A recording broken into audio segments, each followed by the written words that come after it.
Hi everyone, and welcome to the discussion Lines Cut Ties Strengthen Nordic-Baltic Unity Against Sabotage. This panel discussion is organized by the Geopolitics and Security Studies Center in partnership with the Nordic Council of Ministers Office in Lithuania and also Swedish Embassy. Today, here we have three great experts. It's Piotr Szymanski. He's from Poland, Center for Eastern Studies. We also have here Magnus Hjort. He is from Sweden, Director General of Swedish Psychological Defense Agency. And we also have here with us Nerijus Maliukevičius, who is lecturer at Institute of International Relations and Political Science, Vilnius University, and an expert on information warfare. The way in which we are going to structure today's discussion is going to be like the first part with a couple of my questions, and then I will open up the floor in the second part for you all. So if you have any thoughts, comments, remarks, please don't hesitate to ask them, but in this second part. All right, so I'd like to start with a very, very easy question, a short one. Nord Stream pipelines explosions, damage of cables, cyber attacks, DHL's parcels on fire, violating of NATO's airspace, GPS interferences, rewriting Lithuanian history, and so on and so forth. Would you say that we're in a war right now, or are we in a gray zone, like somewhere in between? Hello, thanks for this very kind invitation. It is always great to be in Vilnius, and the short answer is yes, if we look from the Russian perspective. Russia certainly thinks that it is at war with the West. If we are perceiving it in the same way, I am not so sure, given our rather mild to some extent efforts to support Ukraine, given our rather slow response in terms of defense industrial output. We are, I think, in the West thinking that the situation is manageable, and this is not the same existential thing. I mean, Ukraine and the war which is ongoing, as it has been perceived by Russia. So there is a lot to do still, but if you are referring to the gray zone activities, certainly we are at this place in our region and in Europe because Article 5 works, and Russia knows that, and it strives to use different techniques to undermine our actions going into this hybrid space and efforts. The entire region is full of that, and I think that we will discuss it later on. Well, first of all, thank you so much for inviting me. It's great to be here in Vilnius. The weather is terrific.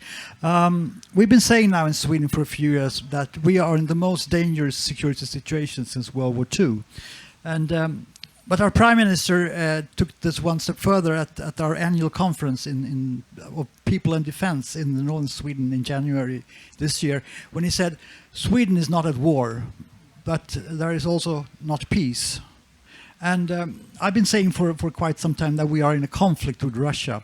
But I think the Prime Minister emphasized that we are not at peace.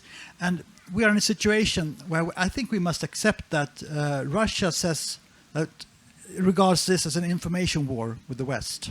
And they've been saying this for 15 years, I think, and acting upon this, performing information warfare against us. But we haven't been able to grasp that really, because we are peaceful nations. We talk about FIMI, foreign information manipulation and interference.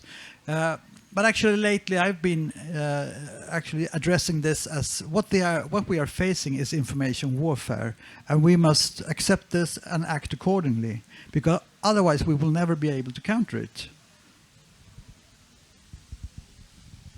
I would agree. I would maybe add just a slight aspect that basically, if looking into Russian military thought, there is no such strict distinction between war and peace in the military strategy. It's a constant, you can call it kind of a competition. They have those terms of информационное противоборство, but basically the idea is that you are in constant struggle with the West, using all means necessary. And when you ask whether it's war, gray zone, and I think analogy of Cold War II sometimes could be misleading, but in essence it is a type of a Cold War phase where basically authoritarian, and not just speaking about Russia, authoritarian network of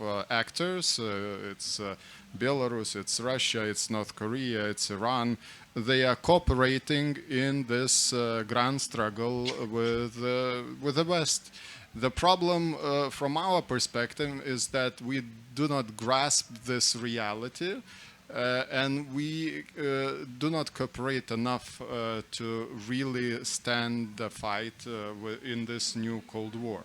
And the tools are more subtle, but they were subtle in Cold War days as well.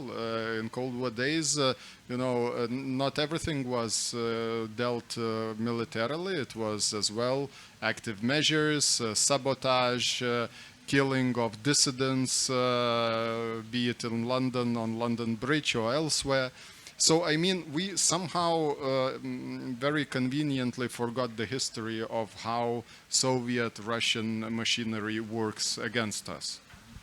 Okay, there are people who constantly say and mention that we have these new narratives from Russia, new tactics, new tools on how to spread the influence. But I hear from your statement, I hear that these tactics and narratives and tools are not that new.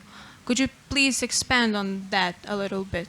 Yeah, absolutely. I would say the general issue with understanding what we are facing is actually not forgetting the history. So the modus operandi is usually the same. You want to weaken your opponent. You want to work on the differences, cleavages in societies, be it in the old days in Western Germany or now in the Baltic region.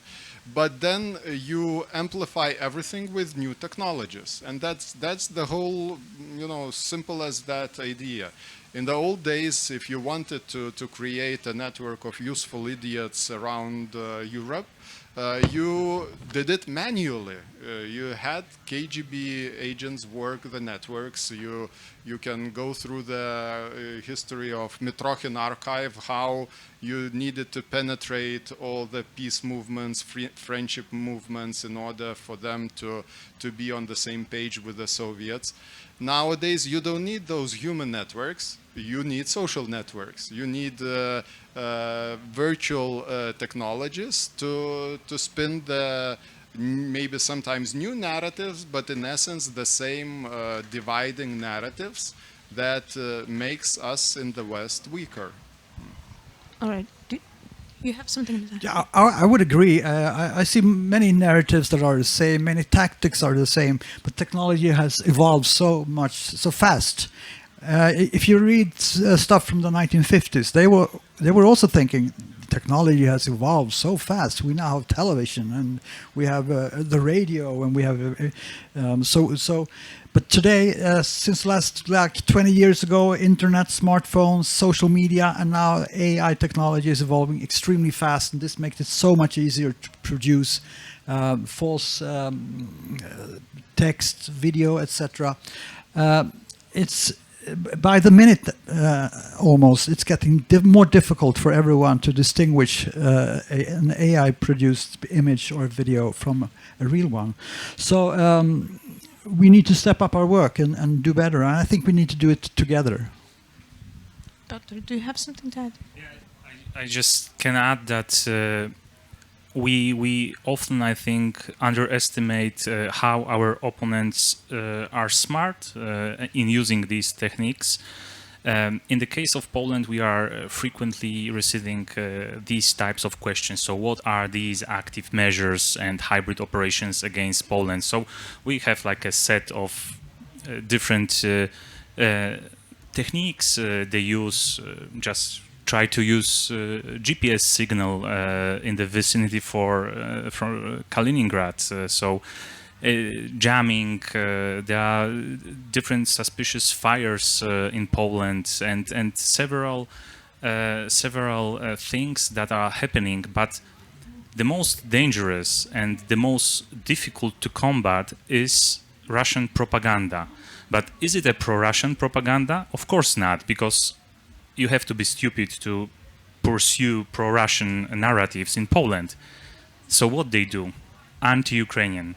So they go anti-Ukrainian, they are spreading fake news, and they are trying to divide Poles and Ukrainians. And this is, as my colleague mentions, this is the most challenging aspect, so the information warfare. Okay, and when earlier when I was mentioning these acts of sabotage, we immediately think of Russia. But do we have other actors who are playing in the region, like perhaps China or other actors who we do not think about enough? I mean, if we think of the Baltic Sea space, one of the most challenging aspects of our security, which is directly related to the Russian warfare and funding the war in Ukraine, is the so-called shadow fleet. And of course, if you look at the setup of the shadow fleet, these are oil tankers from very different countries. So Russians are able to organize it. And if we look at the attempts or successful cases of the destruction of undersea cables and infrastructure like Estlink 2 or different telecommunication cables, then you see, for instance, that twice it was like Chinese registered vessels. So these are cases which are being under investigation. The case of Eagle S, the procedure just started in front of the court in Helsinki. These are the cases where we see that because of the international support for Russia, there is a certain enablement. So if you think of that, then I mean, if someone have told me that there are North Korean forces in Ukraine like 10 years ago, I would say that it's a computer game, but it is actually happening. Do you have something to add? Yeah, well, I would say Russia is the main actor in the Baltic Sea region, of course. But, you know, China could be in the background supporting in different ways. And we have also seen Iran doing things to Sweden.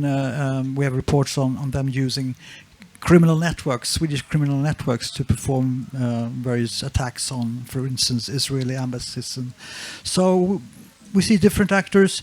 But one thing I think it's important that we must always be careful when attributing different actions towards an adversary, for instance, Russia. If we are too soon in saying, oh, this is sabotage from Russia, it's obvious because it looks like this or that. And it turns out it's not. Russia is going to use it against us, and they have been on several occasions when we have made errors in attributing, various sabotage or accidents. So this is something that we need to be on the lookout for, I think.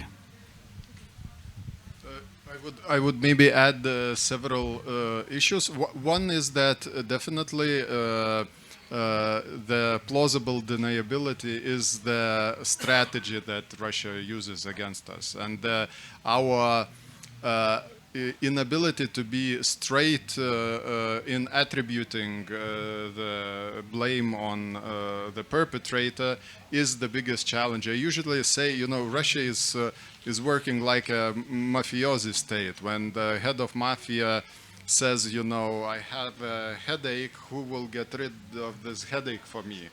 And some cronies, like Kremlin's oligarchs, are running to help and dealing, assassinating, sabotaging, and so on. In the end, when the mafiosi ends up in the court, he will say, "I never gave an order. I was just, So the Russian system, Kremlin system, is a system of those different para players. Oligarchs do their stuff. Paramilitary are quite free in implementing sabotage activities in Europe and so on. And in the end, we are in the situation that, well, we cannot attribute this directly, straight away, and so on. So when we can, we must be very quick, very transparent on that, and show this for our own publics and so on. The other aspect that I wanted to add, I think, is the general motive and logic. I think Kremlin usually thinks in grand geopolitical schemas, from empire times, Soviet times, and so on.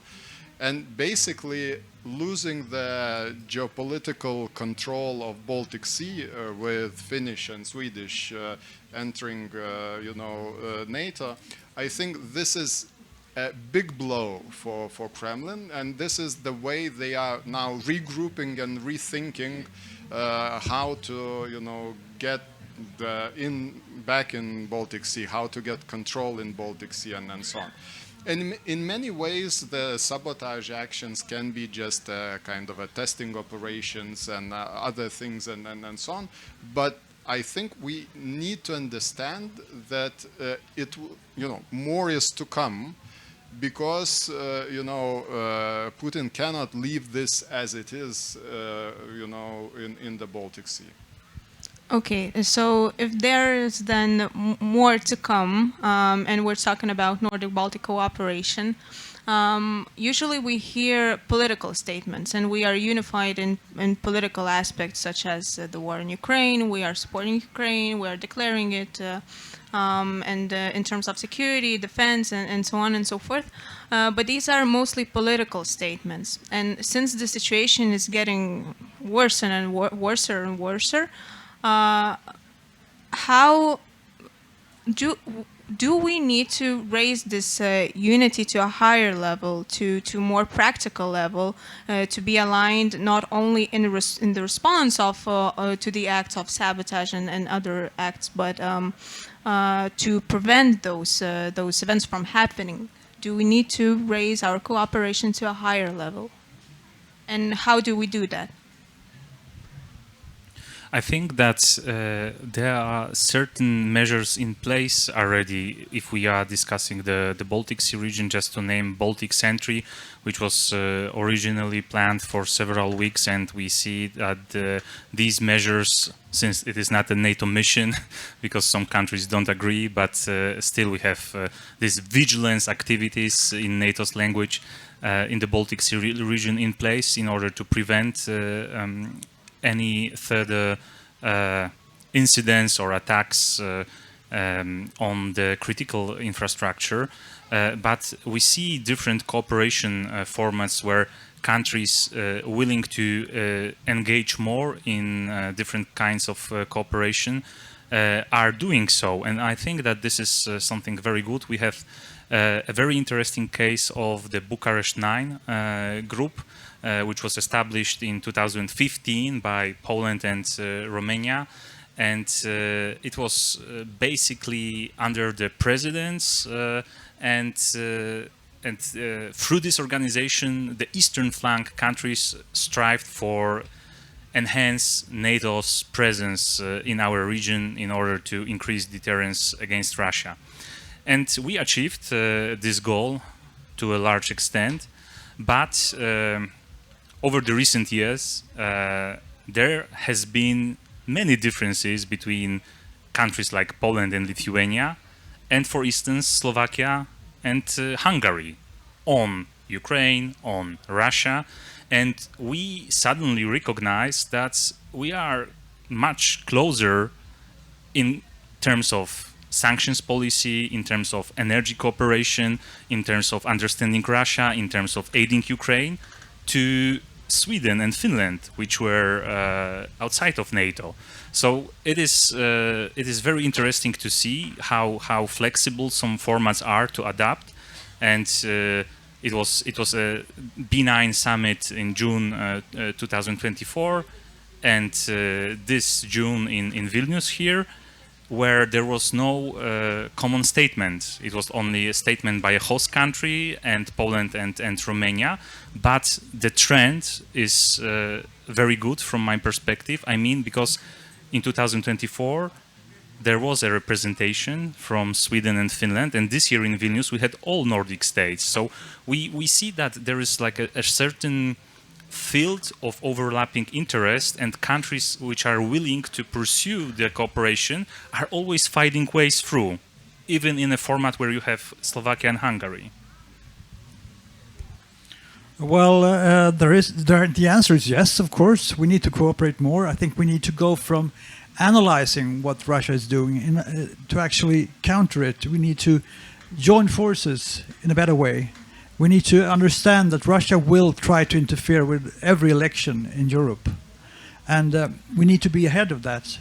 We need to be able to perceive what narratives could they push, what vulnerabilities do they have in each country. And together we can fight that, because together we are stronger than Russia, no doubt about it.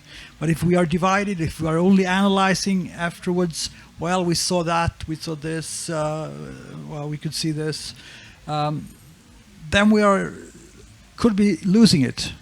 And we need to support those countries outside the Nordic-Baltic region as well. I mean, we are supporting Ukraine as much as we can, doing training courses, exercises there. We are supporting Moldova. I know Armenia will be targeted next year. We have a number of countries in danger, really. And we need to stick together, because otherwise Russia can take country after country. And after a while, they will come for us as well. So we will step up. We need to step up our game. We'll need to find ways to work together. I think we're doing great stuff already in the European Union, perhaps in NATO, but we need to find new ways, I think. And my coming here is, for me, a great way of learning more about how Lithuania has organized things. And I'm very grateful for the meetings I've had today. I'm learning a lot on how Lithuania is working, and possibly we can take this further in order to safeguard our democracies better. I would add just that definitely, you know, the answer is yes, and we are doing already many things, but we shouldn't lose the wider horizon of the issue. I mean, we just have to realize that we have to be proactive. And if, you know, if we will not be proactive on, you know, having our toolbox, drilling the crisis scenarios, you know, putting the resources into it, then Russia will make us mobilize. I mean, I usually give this example with NATO centers of excellence, which we have, each Baltic state has one. I mean, it's a cyber center, it's a strategic communication center, and then it's energy security center. Why? Because each of the Baltic countries were faced with this malign strategy. Estonia was cyber attacked in 2007. We had to rethink and reorganize. You know, we are constantly under disinformation propaganda attack. We have to think proactively on our Stratcom capabilities. And, you know, Lithuania was constantly under Russian energy, you know, kind of a sabotage actions, and we needed to counter-react this. So, I mean, once again, in the Baltic Sea region, we need to realize that Russia will fight back. And we need just to be ready, not just you know, conceptually, but practically, financially, and up to the level of integrating our capabilities. I would just love to add three things I think we can do proactively, maybe at the higher than informational and political efforts, and these are more frequent controls of the so-called shadow fleet vessels. We have a good reason for doing so, because these ships are very often old and without a proper insurance, and they pose environmental threats to the region. So we have to be creative on that and act, because this oil export is fueling Russian war machine. Second area is we have to put some pressure on this conventional level on Russia. It is totally unfair for Ukraine that Russia could empty all its bases from the border with Norway or Finland from regular troops and send them to Ukraine. We have to, I mean, be more active on the Barents Sea in terms of freedom of navigation. We have to put more troops in the Baltic states under NATO flag, and in Finland, which is in Finland happening. And we'll have forward land forces in Finland as well, but it should be something bigger in order to be visible from Moscow. And third area is nuclear level. So I think that it is very good that United Kingdom rejoined nuclear sharing program, that US tactical nuclear bombs are deployed to the UK, and we have to think how to strengthen nuclear sharing, nuclear deterrence at this tactical level, because on the strategic level there is a balance between the US and Russia, but at the tactical level Russia still has advantage and still could put pressure on us, and we have to be resolved in that respect as well. Thank you so much. I'd like to touch upon the topic of like the domain society. Mr. Magnus Hjort, you come from Sweden. In the Baltic states, we are used to the fact that we experienced a lot of Russian disinformation, not to mention the Russian occupation and so on and so forth. But we do not have a lot of knowledge of what is happening in the northern countries, Sweden, Norway, Finland. Could you please expand a little bit on how the Swedish society, the audience, does Russian disinformation reach them? How they react? How to cope with that? And what is your agency's role in that? Yes, of course. Thank you. I'd like to start with our role because, well, that's perhaps the most easiest to discuss. We were started back in January 1st, 2022. And we have basically two major strands in our remit from the Swedish government. We monitor sort of 24/7 what foreign actors are doing, foreign threat actors are doing against Sweden or Swedish interests in the information domain. And the second is to build resilience within the whole of society. We work with local and regional government, we work with NGOs, all of civil society, we work with government agencies in order to enhance knowledge, preparedness in the information arena. We also work internationally. As I've said, we have secondments to NATO Stratcom headquarters in Brussels, to the European External Action Services, to the NATO Stratcom Center in Riga. So that is a very important part of our work. And also bilaterally, we are supporting Ukraine, as I said, and we are supporting Moldova, which I think is very important that we are all working together. Russian narratives has a very poor track record in Sweden. Sweden has become, or has been, very resilient against Russian narratives. We don't buy into that. We don't accept it. Sweden stands very firm behind the idea of supporting Ukraine as long as it takes. Well over 90% of Swedes support all the support that we are giving to Ukraine in the military arena, in the civil arena, etc. Some of the narratives that has been used are, of course, centered around migration and crime, and also Sweden as a failed country, Sweden as a degenerate country where LGBT issues are predominant. They were trying to use the Quran burnings in order to stop our way into NATO, but all this has failed, actually, because we have been educated, I would say. The last 10 years, a lot of eyes have been opened. But then again, I think we have a long history of being skeptic against Russia. Most of the Swedish eastern coast was burned in 1719. Perhaps some of the memory still remains of that, those sort of terror burnings. Only 2 cities were spared, Stockholm and Gävle, because our military fought back there. So we have a long history of facing Russia and facing Russian narratives. And of course, we are also Nazis. I mean, you are possibly Nazi as well. I mean, we're all Nazis according to Russia. So all these narratives, not all of them are very well thought out, if you ask me. I think they sometimes miss the point. They are not, enough culturally aware of where we sit or stand. For instance, Russia always bring up the Battle of Poltava. Battle of Poltava. Who knows about the Battle of Poltava? Who remembers the Battle of Poltava here? Well, a few Swedes, and the Norwegian does. If you ask the Swedish public, many of them have no idea what the Battle of Poltava was. That was 1709. It was a military disaster. 7,000 or 8,000 Swedes died, and many were taken in captivity. We lost our Baltic Sea great powerness. Well, good riddance, if you ask me. But we don't care. We don't care one bit of the Battle of Poltava. It was 300 years ago. We moved on. The Russians have not.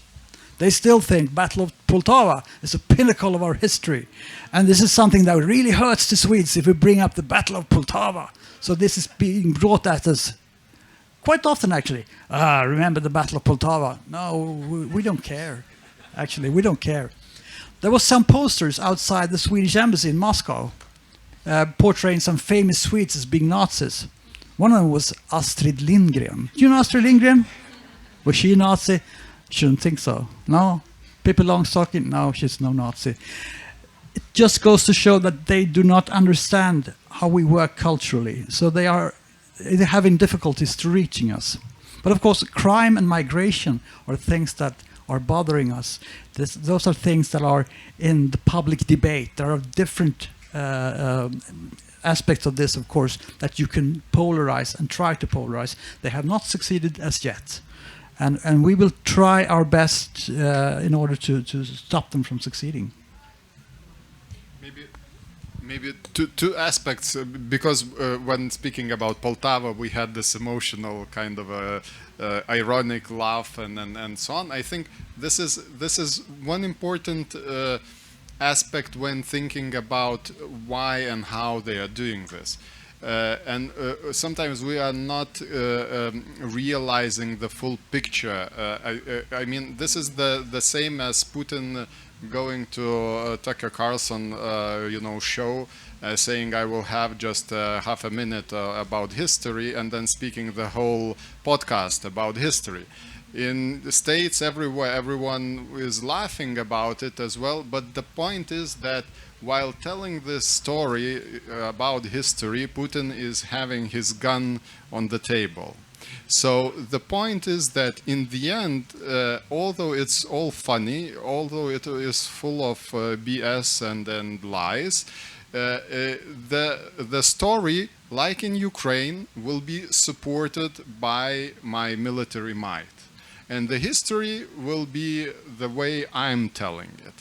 And unfortunately, this is the way, Ukraine learns it the hard way, that actually they are Nazis. I'm ironic on this. They are Nazis, they are not a nation, and so on. And this is argumented not by facts, by science and so on, but by tanks, by military aggression and so on.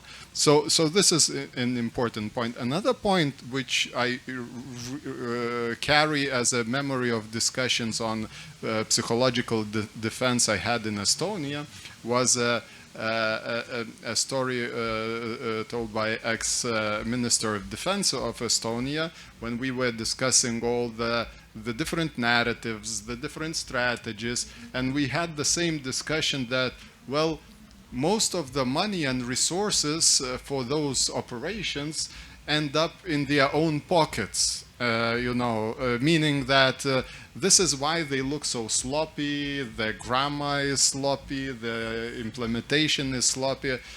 But then after having those discussions, then one realizes, but they are still throwing money into this, corrupt schema, and they are still doing those operations and learning on the way. And I mean, we shouldn't underestimate this in the way they are targeting us. There will be testing operations by means of small battle. There will be mistakes made. Me specifically, I'm following the operation which is called Operation Ghostwriter, which started in 2016 against German troops in Lithuania and then evolved. In the start, it was a crazy, messaging full of mistakes, grammar mistakes. Nowadays, this operation is run already by artificial intelligence tools, and it still sometimes looks sloppy, but it's still there, and it's still, targeted against us. So I think this is an important, point to realize that they are still throwing big money into this, while we are, lagging behind sometime, just, by mobilizing ourselves and really tackling this issue seriously. Yeah. Can I add just a few points? I definitely agree with you. We can never underestimate them, and that was not the point I was making. There are so many more dangerous rewritings of history than the Battle of Poltava. We lost that battle. That's not a rewrite. That is just a narrative that they are using in order to enhance themselves, but they cannot do damage to us. I think the rewriting of the things before World War II is much more dangerous. Blaming Poland and Finland and Estonia, Latvia, Lithuania for being occupied. The re-establishing of Stalin as a leader of greatness, which we see in Russia right now. The news stories of the Katyn massacres, it was really the Nazis. It wasn't the NKVD at all. Russia accepted this, or the Soviet Union did, back in 1990 approximately. And as late as 2010, I think they accepted we did the Katyn massacres. And now they brought up the same false documents that they produced in the 1940s to lay the blame on the Germans. So they are constantly trying to rewrite history in a way that could be possibly very dangerous, I think. I would just add that the only area in which they want to cooperate with Poland, at least Russian propaganda claims and their statements on that, is of course Wołyń massacre. So only where there is a tension between Polish and Ukrainian side, then immediately Russia steps in and say, oh, we can help, we have discovered new documents on that, and just to show that they are flexible with history and selecting issues they do. My hope, partly joking, is that it is part of Polish political culture. Maybe I am not so proud of that, but still it is, that each party blames all another parties actually to be Russian friendly, and therefore I think that the political system at least is to a great extent immune for that, because being in the government you are immediately being accused by the opposition to be like pro-Russian, and of course like two major parties, so PiS and Platforma, so Civic Platform, even have set up some commissions to investigate that. So there's like an internal position which is preventing Russians from doing certain things. Okay, thank you. Since Piotr mentioned politicians, I'd like to touch a topic of the government communication. In Lithuania in July we had 2 incidents of drones violating our airspace, and recently we had one in Poland as well. And the communication of the government wasn't something to be very proud of, I'd say. How does government need to react and communicate with the public in times of crisis, not in the time of like real conventional war, but in these minor incidents, well, not very minor, but these incidents like drones and sabotage acts. Maybe you have some thoughts on that. Should they like operate more openly or strictly? I think we should operate openly. We need to be true as well. We can never, bring out, the half stories. We need to stay true. That's part of our democracy, part of our democratic DNA, to be true. We need to be fast, we need to be accurate, and we need to act coherently together. We cannot have different agencies giving different messages. So we must cooperate better, I think. I think we've become better. We have established a National Security Council in Sweden to try to have the government offices work more together and have cohesive messages.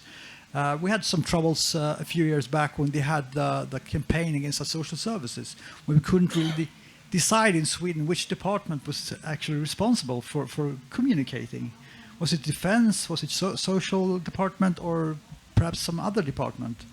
And we need to act more swiftly to be able to come up with accurate messages, because if we do not do that, someone else will. So I think we've got some experience in Poland in that area.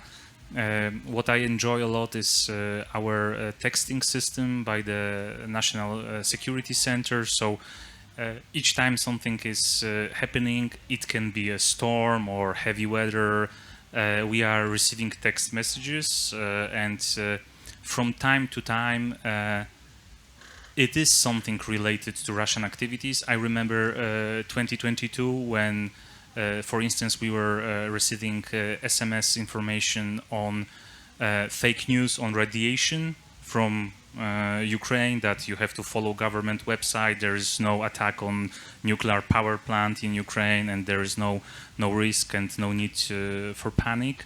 And I think that we learned a lot throughout these 3 years. And one example from Poland is that, for instance, each time when we have an attack on Ukraine using drones and missiles, there is like a message from the general staff that there is a scramble of Allied or Polish aircraft in order to intercept or take down any potential missile that can go into Poland. So I think that there is more and more understanding of the importance of this kind of communication, that we have to show that we are doing something and that we are watching what the other side is doing as well.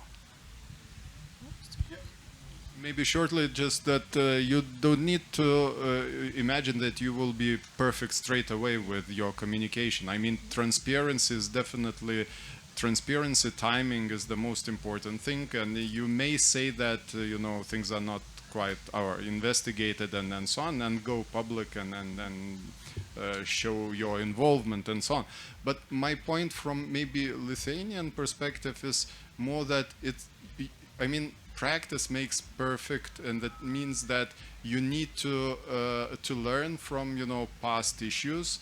You need to continue, and you need to drill those systems, communication systems including. And you need to think not just in grand terms of crisis with the quotes of Russia, but crisis can be any kind of crisis, which then makes you more resilient to any potential higher risks. So drilling and practicing is the most probably important thing. Yeah. Okay, thank you. Now I would like to open up the floor for the audience. So do you have any questions or remarks? Okay, please. Could you bring the microphone there? Thanks. As we see, those sabotage or terrorist attacks anywhere in the world are very effective, very divisive. They divide the populations and countries, the nations a lot. And when we see how our government is dealing with with such a things. There are like communication and I don't know, process disasters in some ways. Are we are simply very lucky that we don't have a lot of sabotages now, and what it indicates is our borders, I don't know, customs securities very, you know, strictly protecting our nation, or are we just simply lucky what we don't have as much as sabotage actions in Lithuania or in Baltics or in Scandinavia, because it seems that we are not prepared, but we're just lucky. If I may, I would argue that it's not that black and white. Actually, if we would look into the arson attacks in Poland and Lithuania, they were clearly investigated and the perpetrators are, you know, clear. In Lithuania, we had those paint attacks against our monuments, and then in the end there was this Baltic operation and those perpetrators were apprehended. So the point is that the Russian strategy will be always to kind of outsource those activities to, be it, I don't know, Ukrainian teenagers via Telegram channels, and to create this, you know, uncertainty. But you need to work and do your job as well. And then I think our institutions are quite good on those. Just that the issue is of timing. Public always wants to have answers right away. And yes, as it was mentioned, you cannot go straight away publicly and say, you know, that the ship that broke the cables was a Russian operation, or that, you know, this arson was a Russian operation. Actually, it just reminded me that the case of Markov assassination in London, I'm not sure that it was fully investigated in the end who was the perpetrators. What we know was that it was this famous spy umbrella that was used against him, but you know, that's it. And the message was as well quite clear. It was done just in front of MI5, sending a message of insecurity to British public and so on. So that is the strategy. Yeah.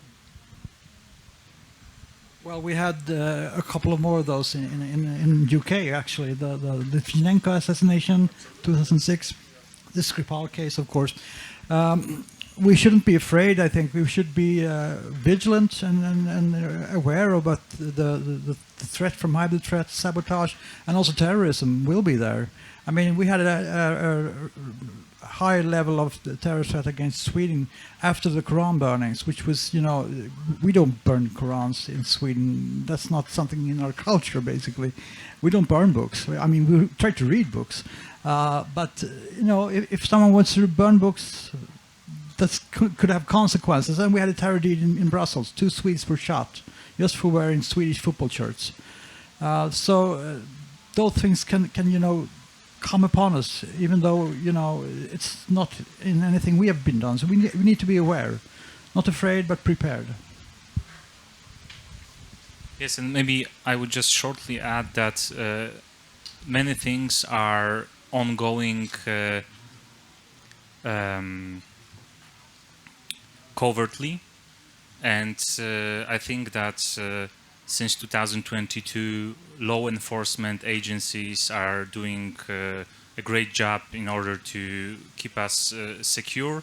And there are, of course, some hints what the priorities are in terms of hybrid measures and these kinds of Russian attempts and efforts.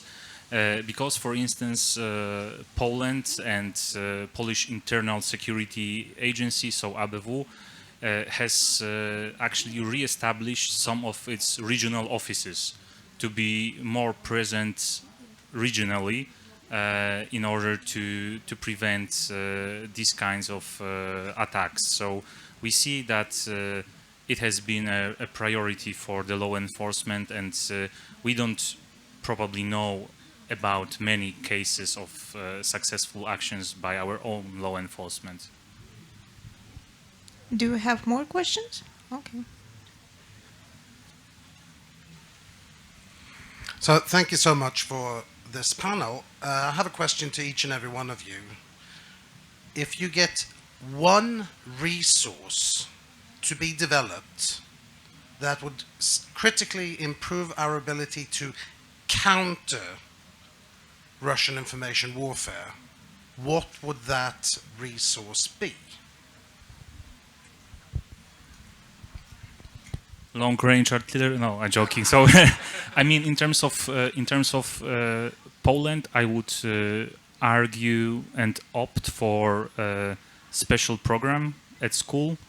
I know that in the Nordic countries you have something like that. So, special classes and program at school where children analyze information and examples of disinformation. So to take that into the curriculum, just to be aware that, especially in the age of AI creating different videos, if we don't learn that at school, it will be hard to develop this kind of capacity or capability, societal capability in the future, and it is of growing importance as we discuss it. That is, of course, a very good answer, I would say. I would add reducing our vulnerabilities, actually looking at our vulnerabilities and doing something about them. It was obvious that we had a vulnerability in Sweden when the social services was targeted. That had some traction in some groups in our society. And we need to work with that. We need to build a society that holds together, where everyone feels included.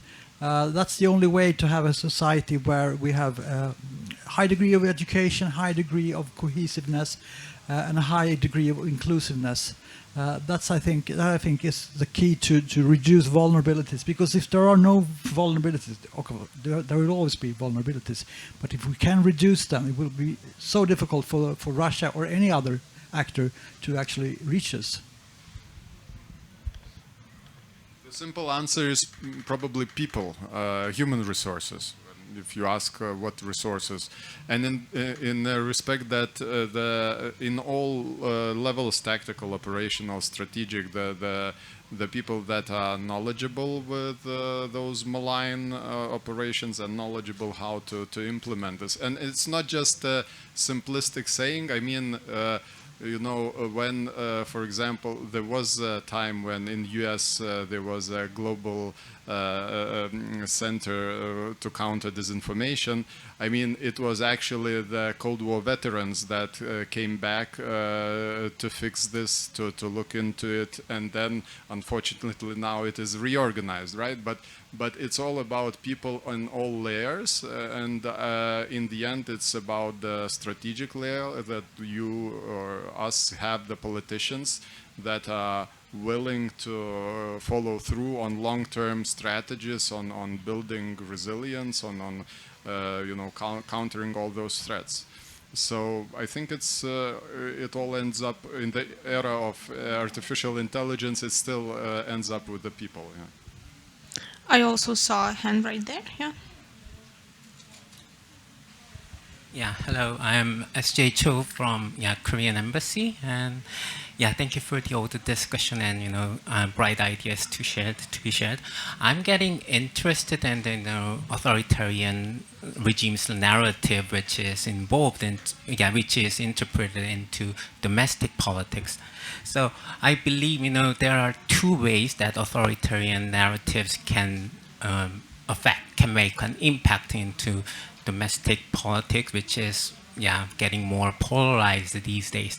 The first one would be let us say like there is a there is a faction or political faction or party that is considered as pro Russian, let us say. So in that case, firstly, there is the first way will be like this political party or faction will partly interpret Russian narrative and to like they can say it makes sense something, or otherwise, there is a party which is totally against, this kind of action that takes advantage of Russian narrative that, the other parties are, use, something like pro-Russian, and we should, exclude them from taking power of this country. So anyway, this, distorts, the results of, domestic political outcome in the election. So like based on your as a voters or based on your historical experience, what do you think? Which one is more dangerous? Like, will you ostracize like this political group, or will you make more efforts to engage this kind of pro-authoritarian groups into and make effort and persuade them to more be engaged into domestic politics? Maybe I will tell you one story from Poland. So we have a right-leaning major political party, Law and Justice, and more center-liberal one, Civic Platform. Russia and Belarus together, they had a brilliant idea, 2021, to facilitate a new migration route towards the EU through Belarus, and we have a migrant crisis with irregular migration at the border with Lithuania as well, and Latvia. But the main corridor is being set up through the Polish border. So when it all happened, why it was brilliant from Russian side? Because firstly, it took Polish military resources to the border and law enforcement agencies during Russian Zapad military exercises and later on during the invasion of Ukraine. And secondly, it polarized political scene. So when the right-leaning government started to go and play hardball with this irregular migration, and they established a fence on the border, so the liberals were criticizing them.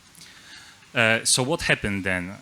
There were elections 2023, and of course there was a narrative that these actions are too far-going, and actually that it was not a good idea to establish this fence, and we should handle this crisis in a different way. So 2023, you have elections, and what is happening? The Liberal Party, which was criticizing the entire response, is developing defense with new sensors, surveillance, and infrastructures, which shows us that I think in countries like Poland and in the region, there is a core of understanding where the national interest lies and which are the thresholds. And then you can have like a political struggle when each side is blaming another one, but at the end you have, like, in some respects, this sense of continuity. So at least I hope that these are these main lines of foreign and security policy in each country here in the region, which are unbreakable in that respect. Well, I see time is running up. Perhaps I could just add that recently Sweden had a vote in the parliament on our support to Ukraine. It was 100% unanimous on supporting Ukraine. Afterwards, the parliamentarians stood up and applauded each other and the decision to support Ukraine. And that is, I think, a great way of showing unity in what is going on in Europe and what Russia is doing. And I still think that the best thing we can do to avoid extremist, authoritarian political parties or whatever to grow is to create stable democracies, transparent democracies, democracies that take care of building cohesive societies, including societies where everyone feels welcome. That's my point, actually. Just a remark I experienced from discussions in Taiwan on those issues. I was like surprised when they were outlining the Chinese narratives against Taiwan, and you just change Taiwan with Lithuania, and you will get the same narratives that Russia is using against us about the failed state, about the corruption, and so on. So when you ask what unites in those narratives, the idea that you somehow discredit our democracy, our system of governments, and so on. So it's not so much about political players as much what was mentioned, that the core should be maybe not just national security that unites different political players, but it's as well our democratic processes that keeps us going and keeps us together. So it's that should be a core of our focus as regards to malign operations. Democratic processes, election, and then yes, we can have crazy debates about crazy issues, but it's not about this. It's about keeping the elections going and so on. All right, thank you so much. Thank you for the questions. Our time is up. Thank you for great ideas, for great thoughts. Let's give a round of applause for them. Okay, so have a nice day. Have great discussions today and tomorrow, and I hope that the weather stays good as well. So bye. See you next time.